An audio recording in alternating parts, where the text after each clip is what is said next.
এবার আপনাদের সামনে কিছু বলবেন আমাদের কুপাস টাউন মহিলা কমিটির সভানেত্রী মুনমুন সরকার। মাননীয় মুখ্যমন্ত্রী মমতা বন্দ্যোপাধ্যায়কে ধন্যবাদ জানাই। তার কারণ তিনি যে মহিলাদের জন্য ভেবেছেন যে আমাদের যারা তপশিলি জাতি ছিল তাদের 1200 টাকা ছিল এবং যারা সাধারণ পরিবারের ছিল তাদের ছিল 1000 টাকা। তো সেইখানে দাঁড়িয়ে মমতা বন্দ্যোপাধ্যায় যে জেনারেলদের 1500 টাকা এবং যারা তপশিলি জাতিভুক্ত আছে তাদের ক্ষেত্রে 1700 টাকা এটা তিনি ঘোষণা করলেন লক্ষ্মীবারে।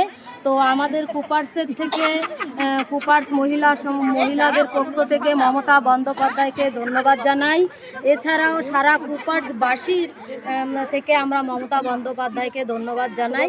আগামী দিনে দিদি যেন আরও বেশি আসন নিয়ে তিনি আবারও চতুর্থবারের মতো মুখ্যমন্ত্রী হতে পারে এই আশা আবেদন রেখে আজকে আমরা সকলে একত্রিত হয়েছি। খুশি, আমরা সকলেই খুশি যে দিদি আমাদের জন্য কিছু করেছেন। জয় বাংলা, মমতা বন্দ্যোপাধ্যায় জিন্দাবাদ, অভিষেক বন্দ্যোপাধ্যায় জিন্দাবাদ, মা মাটি মানুষের সরকার জিন্দাবাদ। যতই করো হামলা, যতই করো হামলা, আবার জিতবে বাংলা, যতই করো হামলা, আবার জিতবে বাংলা। জয় বাংলা, জয় বাংলা, জয় বাংলা, জয় বাংলা, জয় বাংলা। জয় জয় বাংলা। বাস ছেড়ে দাও।